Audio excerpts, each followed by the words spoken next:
শান্তিনিকেতনের কথা বললেই আমাদের চোখে ভাসে রবীন্দ্রভবন, ছাঁচিমতলা। কিন্তু আজকের আলোচনার আমাদের প্রথম বিষয় হচ্ছে কালীমোহন ঘোষের মাটির বাড়ি নিয়ে। এই বাড়িটি সম্ভবত আশ্রমের ইতিহাসে সবচেয়ে কম আলোচিত স্থাপত্যগুলির মধ্যে অন্যতম। মনে রাখতে হবে, কালীমোহন ঘোষের পরিচয় কিন্তু এই বাসস্থান নিয়ে নয়, তার কর্ম নিয়ে।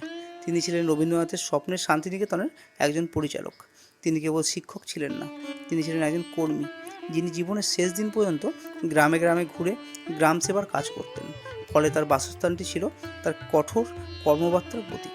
এই বাড়িটি শান্তিনিকেতনের মূল আশ্রমের ভিতরের মধ্যে ছিল না। যেহেতু তিনি পল্লী সংগঠন অর্থাৎ গ্রামের কাজ করতেন, তাই ধরে নেওয়া যায় এই বাড়িটি শান্তিনিকেতনের লাগোয়া এলাকাতেই তৈরি হয়েছিল। এর উদ্দেশ্য ছিল কর্মীদের পল্লী জীবনের সঙ্গে একাত্ম হওয়া, আরাম নয়, কর্মই ছিল মূল। নন্দলাল বসু ও তার শিল্পীরা এই সময় মাটির দেওয়ালকে বৃষ্টির হাত থেকে বাঁচাতে একটি বিশেষ পন্থা অবলম্বন করেছিলেন।